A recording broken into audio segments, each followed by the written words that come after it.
Okay, relax.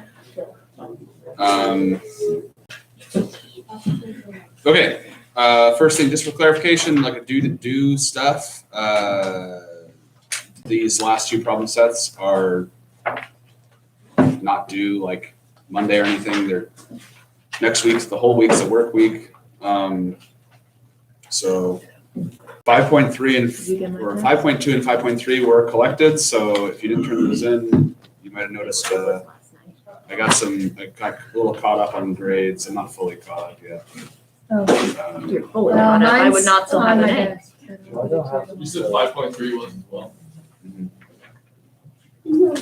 Okay, so my pages got out of order. Oopsies.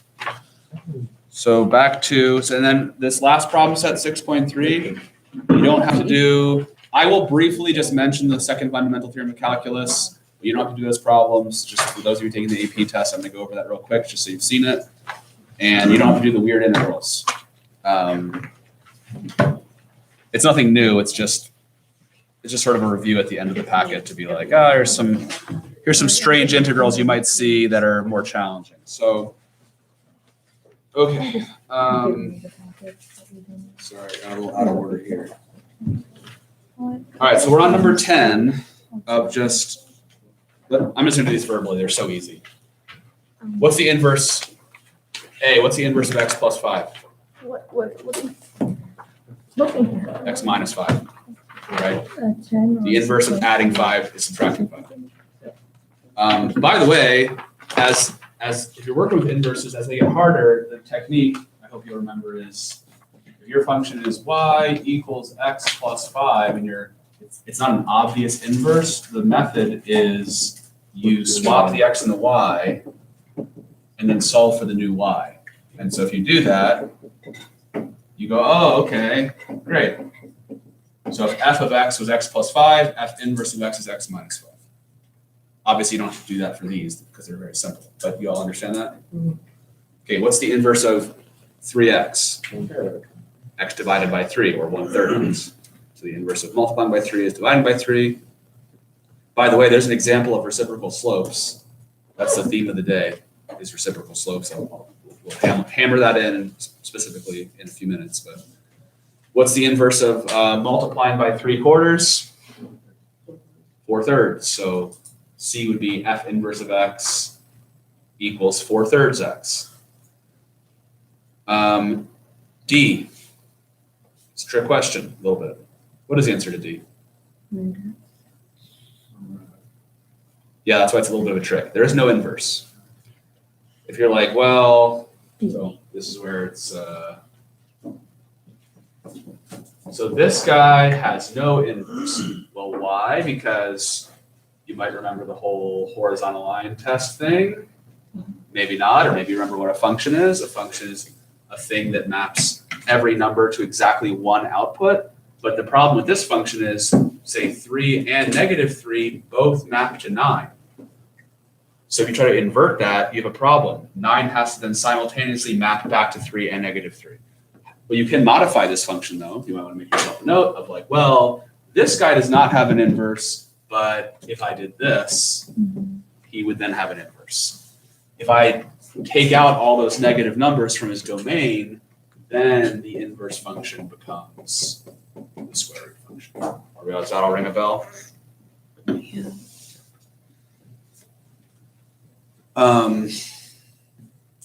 E. Cube root function. No issue on the cube root because the cube looks like this. Every input has a unique output. So when you reverse that, the inverse is going to be a function. So the inverse of x cubed is the cube root of x. What's wrong? It's a sound effect I made that was quite funny. Jesse's dying. What's the inverse of the square root function? Funny. X squared? That word? Very good. Greater than or equal to. So this is the reverse of this is true. So the square root function does have an inverse, his inverse is the square function with the domain restriction. Make sense? If you look visually, it's like, hey, here's what f looks like. And the whole reflection thing, if that's f, then the inverse looks like this. And so that's half a parabola, just the right half. Where you drink all this? You're thirsty. Apparently. Partly. Hydrated. Good hydration. G is going to be the cube function. How about h? Is there an inverse to the absolute value function? Nope. And how about last one's maybe a little tricky, possibly. What's the inverse of e to the x? Natural log function. Lateral log. Line. Knowledge I hold. Okay. Let's do 11 and 12.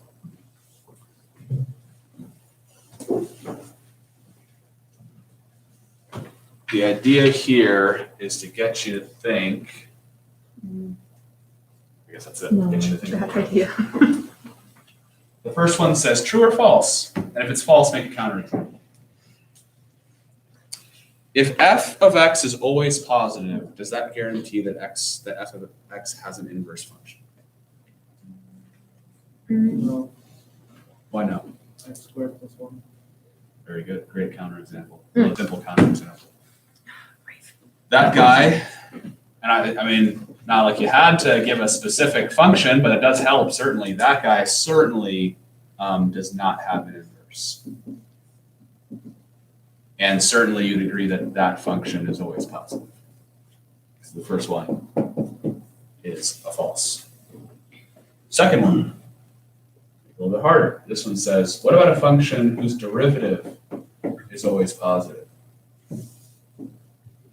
No, because it could be a completely increasing function, but be negative. Right? I like that description. This would say always increasing, right? Yeah. So let's say the function is always increasing. I don't know. Would that have an inverse? Oh, yeah. Because think about that. Wait, that horizontal line test. That you guys remember that, right? Yeah. If you can draw a horizontal line and hit two spots on the graph, there's no inverse. That's why this guy Right. Okay. fails a horizontal line test. This one, because it's always increasing, you can never come back down. Yeah. And no matter what horizontal line you draw, you're only going to hit it once. Which means then every input has exactly one unique output. And so then you can reverse that. All those outputs could get mapped backward to those inputs uniquely. So do you have to explain why it's true? No, just say True. It's fine. Okay. C. Wondering. C is false. Torture myself. How about Rafe's counterexample? It works again. This guy's always concave up, and there's no inverse. So the purpose of that question, guys, is just to, I guess it's just to point out to you that this is the first calculus we've actually applied, which is if you had a statement like this about the function's derivative always being positive or maybe always being negative, either or, you would know that the function is invertible, and that can be your number 12. The answer to that would be either your function must be always increasing, or it must be alternately, it must be always decreasing, like something like this. So is that the answer to 12?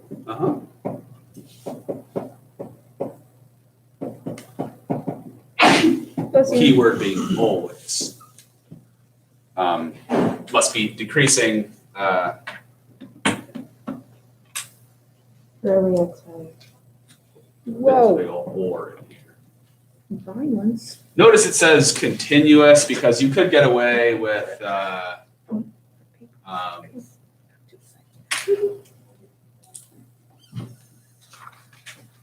don't know, you could do some function like this. Probably gonna mess it up. Well, this is kind of tough to draw, but like this function is increasing and then decreasing, but this guy would have an inverse. He passes the horizontal line test. Notice he's not continuous. So that would be for a continuous function, you have to always be increasing, always be decreasing. Okay, you guys feel okay about that? Yes. Yeah. Let's just quickly review 13 and 14, and then we can start talking about derivatives a little bit. This is just more review. So Review? 13. Taking a look at that, what would you think is the answer to G of F inverse of 9?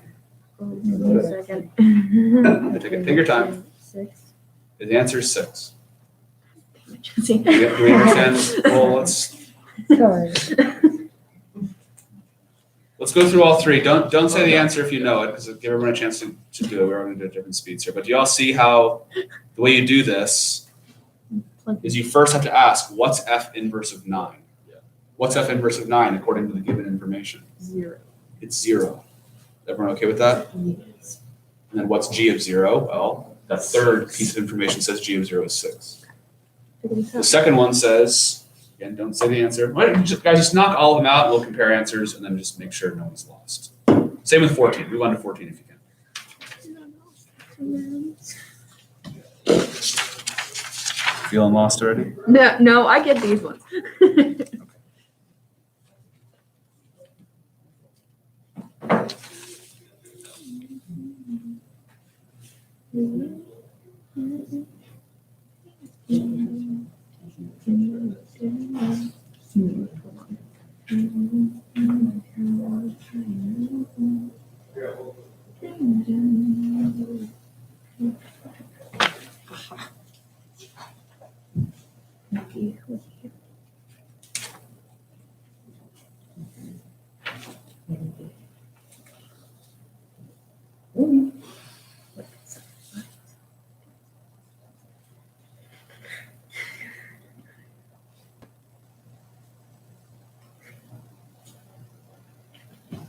Wait a minute.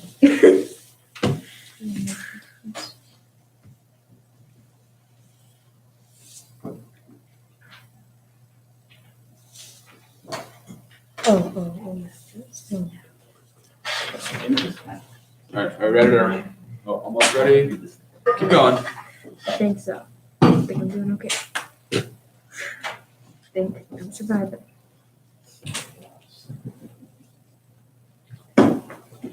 Key phrase. Okay. On 14, of course, you just got to use the chart, right? That left chart, for example, says f of 5 is negative 10, f of 2 is 7, and so on and so forth. It's not associated, right?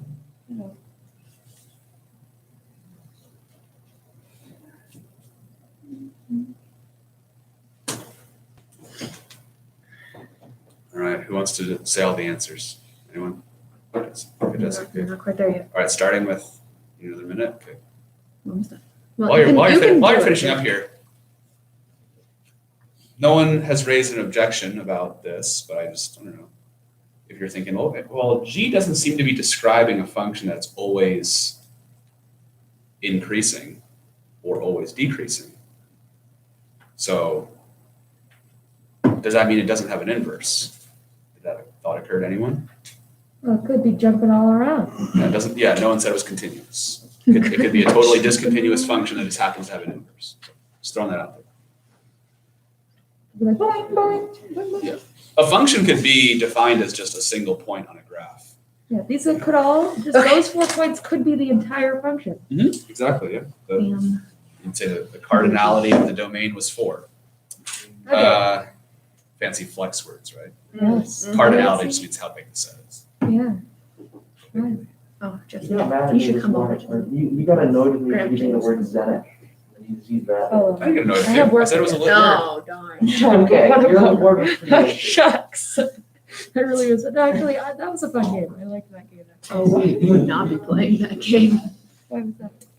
Okay, should I say the Go, answers? starting with B. 13b. 9. Then 3. And then 5. And then 2. And then negative 3. And then 0. And then negative 3. And then 5. And then 7. Ugh. Any disagreement? Anything we need to review? No. Yippee! Okay. Even the last one, we all agree with Jesse on the last one? The last one's Yeah, I not got too easy. 7. Okay, sweet. All right, so Mm-hmm. Before we even get into the examples, I want to just remind you of the concept. The concept is like this. If you have a function, we kind of touched on this yesterday. So say you had a function, this is some function f. The inverse would be the reflection. Really? Ooh, how are your skills, Dick? Challenge myself. Close enough. That's Damn. pretty good. The idea that we're going to talk about today is that suppose I picked a point on f. So suppose that point was, I don't know, over here. This is the point, I don't know, 3, 7. And suppose that the slope there was 5 halves. I'm just picking arbitrary numbers here. What are the 2 pieces of information you would automatically know about this function? The slope Opposite seas. and one. Let's start point. easier. You know the point, Point. 7, 3. Okay, you know the point, 7, 3 would have to live on the graph. Are there any questions on that? No. And then you also know the slope at that point, Is negative 2.5. 2/5. positive, I was right. positive 2/5. Yes, sorry. So I yeah, was not, thinking- yeah, don't think I was opposite or thinking symbols. normal, Yeah, not, that'd be perpendicular. yes, I was thinking normal instead of inverse.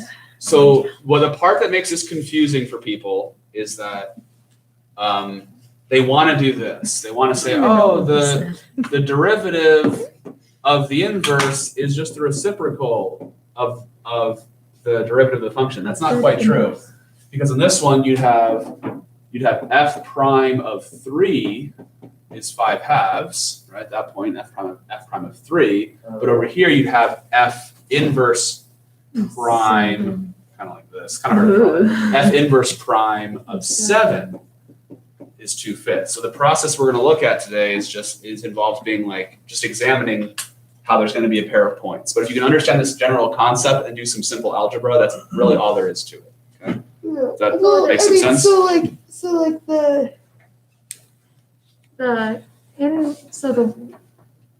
never mind. Well, We're gonna go over it's going to some be, okay, it's going to be the reciprocal, the slope is going to be the reciprocal at the y, like when the x value is equal to its inverse's y value at that point. You just made that Yes. so confusing. Yeah. I mean, you can write a formula. You can say that, yeah, f inverse prime of x is like the reciprocal of f prime of f inverse of x. But my Yes. goodness, Ooh. that is such a complicated way of thinking about it. That's crazy. I wouldn't recommend like memorizing that formula because No, but that, I mean, it makes sense. It makes 100% sense. I was just trying to say it in a way that was, because if that, the other way is incorrect. No, not complicated. It feels good. Well, maybe, So not complicated. okay, so 15 says, suppose you have this function g of x. It's negative. This is just kind of hammering home the point, hopefully. This function. Firstly, what's the inverse?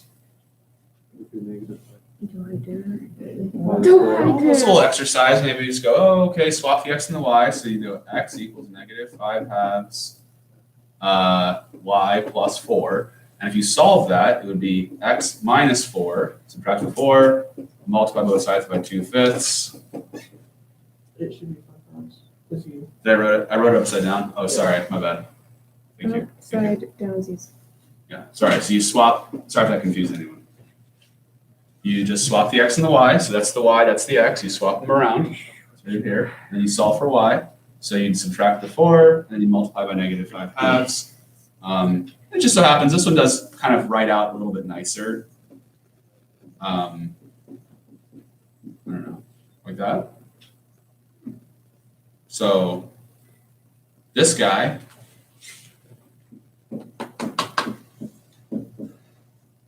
are you guys all okay with that? Does that make sense? Yes.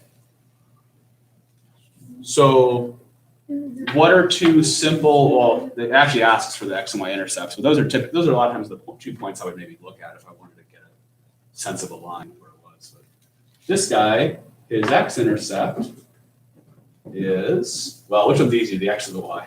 The y. What's his y-intercept? 0, 4. The x-intercept's a little bit harder, but I don't know. what number do I have to put there to make this whole thing 0? 10. We understand that? Yes. And then this guy would just be, what's his x-intercept going to be? I did that backwards. Well, that's his y-intercept, 0, 10. Oh. And his x-intercept is 4, 0. Notice, look what happened to those 2 points. Should be fine. The x-intercept of G it becomes the y-intercept of G inverse. That makes sense, right? When you swap the x and the y's? Yeah. Yeah. And then the slopes, of course, are reciprocals. Alex. Well, yeah. Idiot. Wouldn't understand. The way you said it was just funny, how you were just like, of course. Of course. I did that. No, I didn't. Yes, I did. No, I didn't. Huh? Don't listen. It didn't make any sense, but it did to me. Okay. Noted. All right. You feel okay about that? Does it all make sense? Uh-huh. Okay. Sorry if 16 is redundant. That one should be really easy to do. It's the same question pretty much. So 17 is a bit more interesting though. I hope I left you enough room. I'm kind of like, I should have made a little bit more room for that question, but sorry. Sorry. I think you'll be fine. Game. Do little calculations. So I'm so hungry. Oh, I'm so tired. And it's so beautiful. And I'm in here for some goddamn reason. I mean, gosh. I mean, if you notice the lack of people in here, you're the only one thinking that.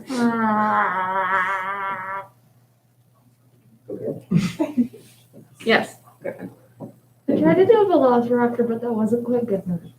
No. Velociraptors were like, Yes. So number 17 asks us to consider this function. Is that a function that we know how to take the inverse of? the Bamba, yeah. Yes. No, oh my goodness. You just will swap them and then just solve for y. Well, I guess the point I'm trying to make is pretty soon we're going to start looking at some functions that we do not know how to take the inverse of because say there's multiple x's that show up in the formula that make it really challenging.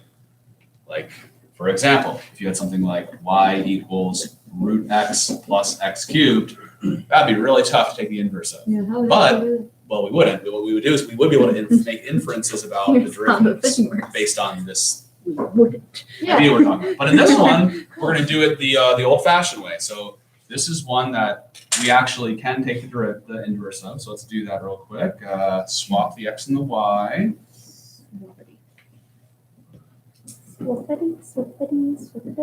It's 3 algebra steps.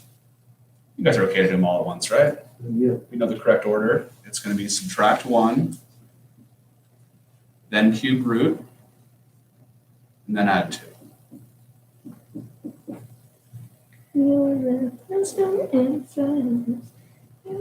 So the inverse function is that. The cube root of x minus 1 plus 2.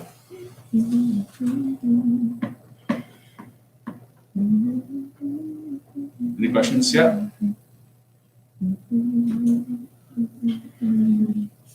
Oh, and then we take the derivative. So the question is, we can confirm this, I guess. We're going to do that in a second. Does this graph contain the point 4, 9? Yes. Yes, it does. And does this graph just confirm? This is one of the ways we used to check our answers. When you first learn about taking inverses, you say, oh, well, let me check my answer. If I plug in 4, I get 9, so I better be able to get 4 when I plug in 9 into the inverse, which you can see square root of 8 plus 2 is 4. And Jesse, you're correct. Now it wants us to talk about the slopes of the tangent lines at those 2 points. So let's look at f prime. Okay, derivative of that would be 3 times x minus 2 to the second power The u prime in that case is just 1. And the derivative of that 1 is nothing. And so what's f prime of, what number do I want to put in here? 4. 4. The x value. F prime of 4 would be 12. Anyone have any questions on that? Okay. Time for this guy's derivative.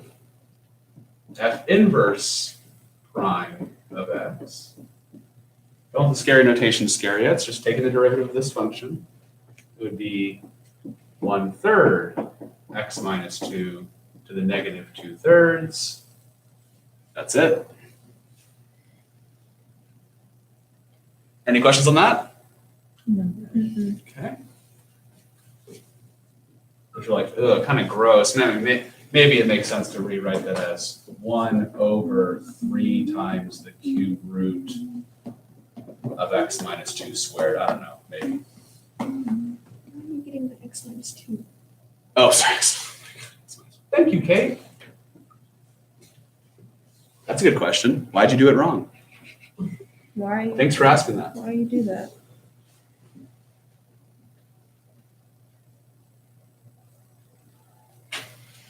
Wait. Any questions now?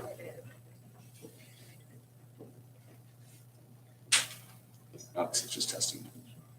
I knew full well that was supposed to be a 1. Mhm. Totally. No questions, really? Okay.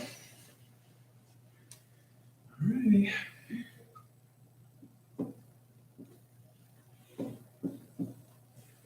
Okay. So, when you plug the 9 in, you get 8. Isn't it just the inverse? Well, it's going to be 1/12. Yes, that's the point. Yeah. But we're just confirming. Does that make sense? If the answer is not 1/12, then we're going to have to really reevaluate what we're doing here, because otherwise nothing has made sense. So, but you see how if you plug in 9, you get 64. The cube root of 64 is 4. 3 times 4 is 12. So you breathe a sigh of relief. You say, "Oh, that's nice. Look at that beautiful relationship." Reciprocals. Okay. Yeah. Make sense? Okay. Isn't that wonderful? You sure there's no questions here?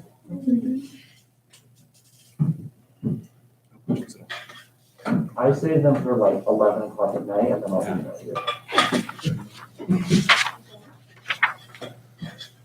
Okay.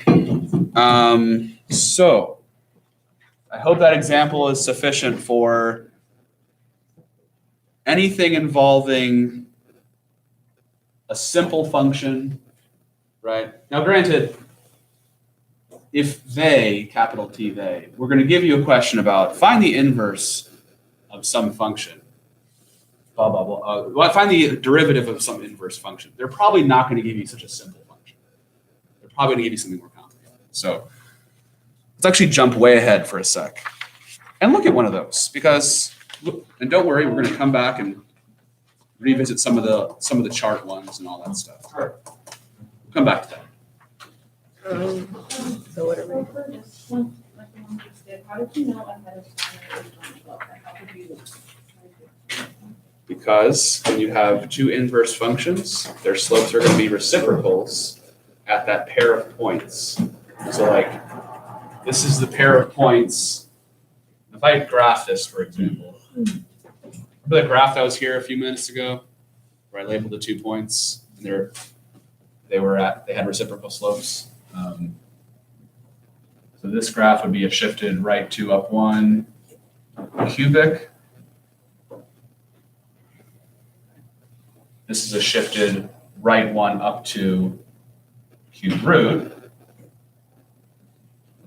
That's a crappy drawing, but you get the idea.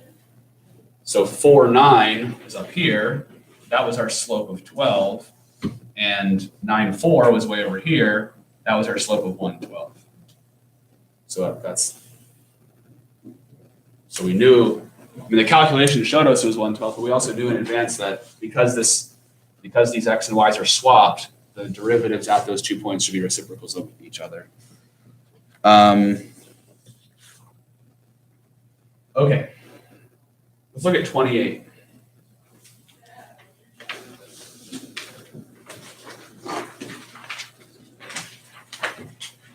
So just read that and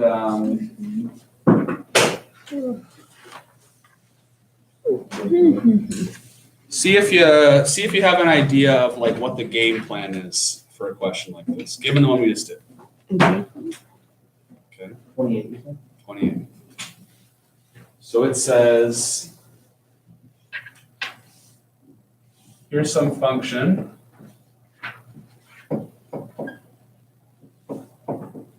Well, you take the inverse and then you take the derivative of the inverse.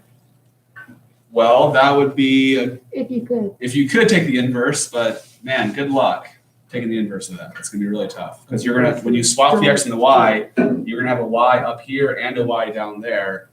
You're gonna have a really rough time solving for y there, right? So the question is, suppose there is a graph of f inverse out there somewhere in the world. So you just take the derivative. Yeah. And then pursue. Yeah, so I'm gonna, stop me if any of these steps don't make sense. The first step is, I'm gonna just say the steps first. I'm gonna take the derivative of this. And I'm gonna think about what's the derivative of this function at the point 0, 1. And that's gonna tell me the reciprocal of what the inverse's function Oh. has a derivative of, or I think I said that weird, but. So I'm gonna look at f prime at the point 0, 1, and that's gonna tell me information about the derivative of f inverse at 1, 0. Does that make sense, or does that not make sense? That makes sense. Sure? Yeah.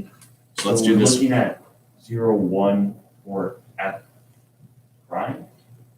Yeah, so the question says, yeah, what's the slope of this graph of f inverse? What's the slope of f inverse at 1, 0? Okay. So what we do is you say, well, I don't know what f inverse is, but if I knew the slope of f at the swapped point, then I would know the answer to my question. Okay. So let's do this part first. Easy or difficult derivative? Pretty easy. Because this guy, technically there's two chain rules, but they're pretty simple chain rules. This guy's gonna be 2 e to the 2x. This guy's gonna be 1 over x plus 1. Okay with that? Okay, so then I say, what's the derivative of that function at this point? So which number am I gonna plug in? 0. So I plug in 0, that's really key information. One of the most common mistakes on questions like this is people will try to plug in 1. If I plug in 0, I get 2 times e to the 0, which is 1, so 2 there, plus, okay, great, so the slope is 3. What percent of the problem are we finished with, do you guys think? How close are we to being done? We're like 90%. We're 99% of, 95 or something, I don't know. Because look, if this graph has a slope of 3 at this point, then his inverse must have a slope of 1/3 at that point. So my final statement would be f inverse prime at 1 must be 1/3. Oh, We're done. Would it be acceptable notation to say f, like the inverse of f prime, if you like switch to the negative one was on the outside and f prime was on the inside? Or would that be wrong? This would mean, no, it can't be this, because this would say the inverse of the derivative. We're asking for the derivative of the inverse. So, you certainly could do this. You could take the derivative, like you could take the derivative like we did and then say, does that have an inverse function? Which, I don't know, maybe. I don't know, maybe. I would think it does, because, well, I mean, both of these are invertible, but I don't think it's generally true that the sum of two invertible functions is invertible. But I don't know. I'm not sure. But yes, I am sure that this has a very different thing than this. I'm Okay. not sure about much, but I know one thing. By the way, like, I don't know what this graph looks like, but I do know now that at 0, 1, the slope was, so maybe the curve looked, it's pretty steep, right? So F, whatever that curve looks like, it must have had a tangent line of slope 3, right? Whereas the inverse function, instead of passing through 0, 1, it passed through 1, 0, and it must have had a slope of 1/3. Does that visual make sense? Yes. Okay, let's do just a couple more. This is so fun. So fun. So They fun. are fun. Unfortunately, I have a very bad headache. So they're not as fun today as they would be yesterday. Well, I'm sorry to hear that. So Oh, that's fine.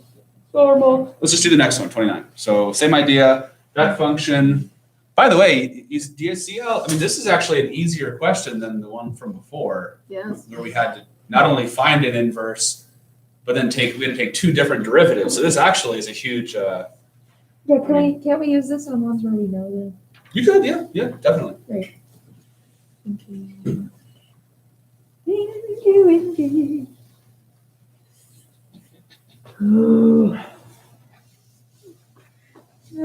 Yeah, like that one, that is actually pretty much the only way to figure that out. Whereas in the previous question, the one with the cubic, it was, the question maybe should be phrased as show that those derivatives are reciprocals.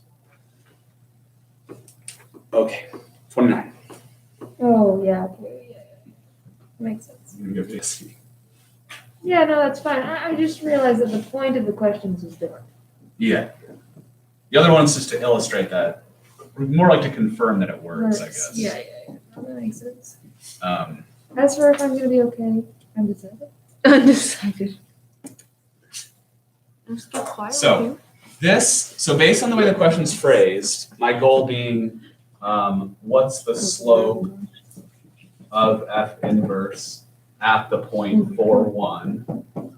Firstly, what point has to live on this graph? 1, 4. I'm so sorry. I did not speak well. Okay? And you can confirm that's true, right? Plug in 1. You get 3 times 1 plus e to the 0, which would be 4. Fantastic. Fantastic. So, same procedure. Take the derivative.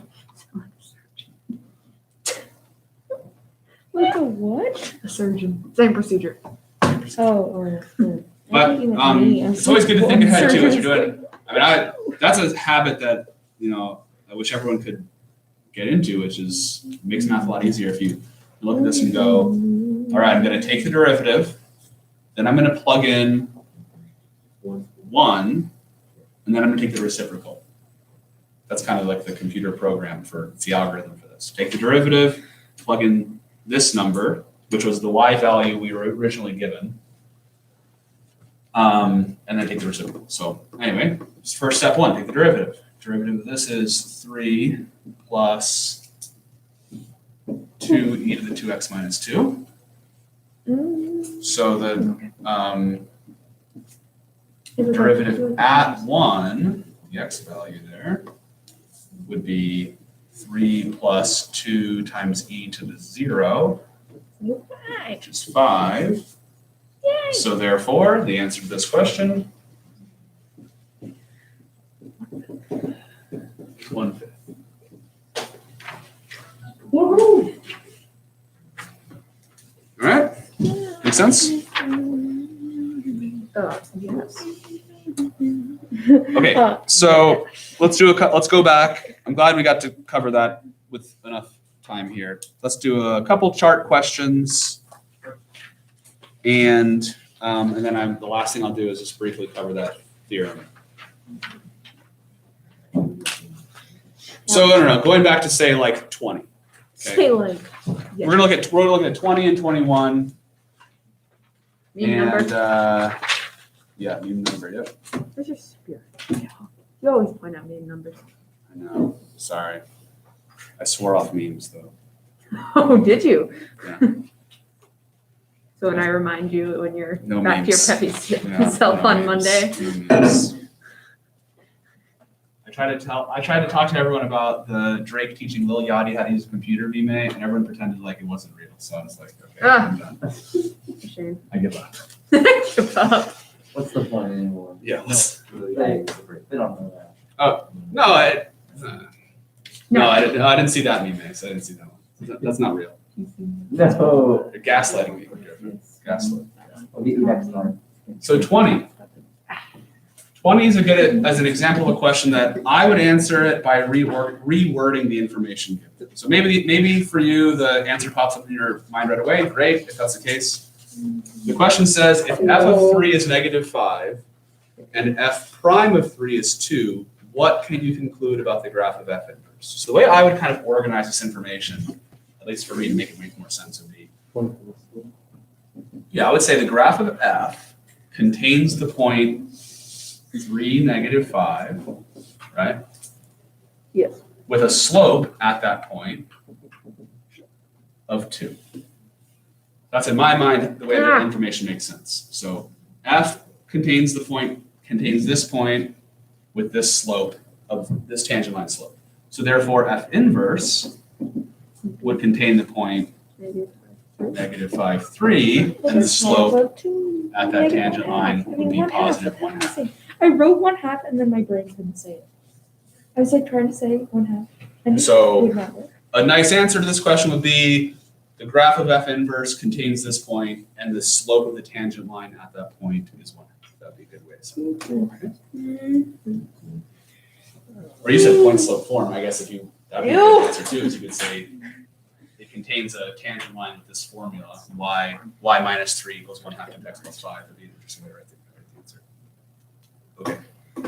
21, sorry, I got kind of cut off, but it just says that g and f are inverses. The part that got cut off says g of x is equal to f inverse of x. We all understand why that says g and f are inverse functions.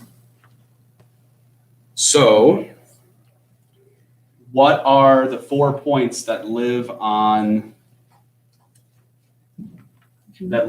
G? What's one of them? 0, -4.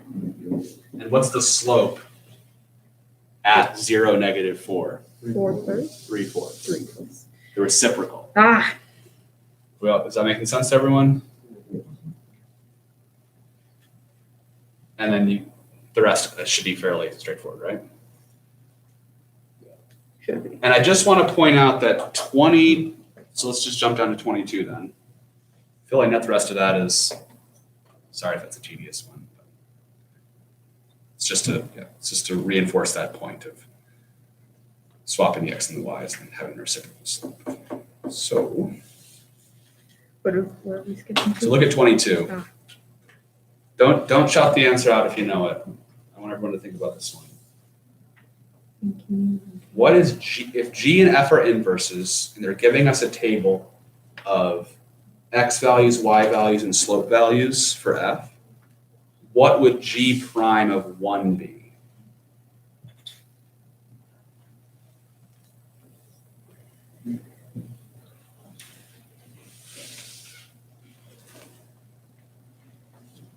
All right, and we got an answer they're confident in for that one? No calculation required. Wait, hold on. Yeah, think about it Let me longer. think about it real quick. So what is the question asking? Like just what? It's saying that given this table of information and the fact that G is the inverse of F, what is the slope, basically what's G prime of 1? What's the slope of G at 1? I have an I have a answer. guess. I have an answer. Rafe, what is your answer? 3. That's my Yeah. answer too. Okay. Nope. If you thought it was 6/5, that just means That's you what I was. fell for the trap, right? The trap is, so what you have to do is you have to say, well, look, F and G are inverses. This is how I probably reorganize the information, something like this. I might say F and G are inverse functions. F contains the point 0, 1. Now, why did I highlight that point? Well, because G would contain the point 1, 0, and thus be the location of where G prime of 1 is relevant, right? Huh. So this point from the chart, we know that the slope at 0, 1 was 1/3. So therefore, the slope at this point on G would be 3.